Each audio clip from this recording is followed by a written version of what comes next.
Hello everyone.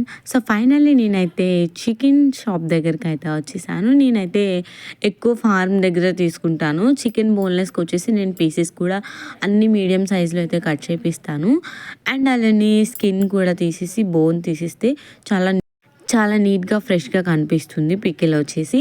And next వచ్చేసి మార్కెట్కి అయితే వచ్చేసాను ఫ్రాన్స్ తీసుకోవచ్చని.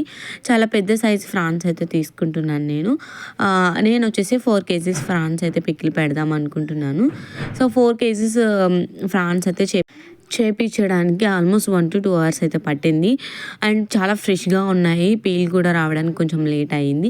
సో ఇప్పుడైతే 4th బ్యాచ్ పికిల్ అయితే ప్రిపేర్ చేసేస్తున్నాను. ఫైనల్లీ ఇంటికి వచ్చిన తర్వాత నేను నీట్గా క్లీన్ చేసి పసుపు ఉప్పు వేసి సో పైన బ్లాక్ వెయిన్స్ అన్నీ కూడా తీసేసాను.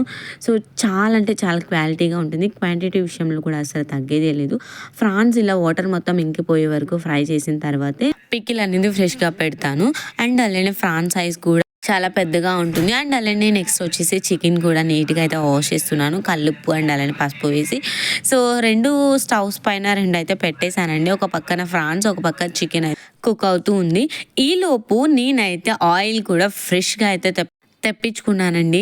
నేను వచ్చేసి ఈ పికిల్స్లోకి గుంటూరు కారం అండ్ అలానే పల్లి ఆయిల్ అయితే యూస్ చేస్తున్నాను.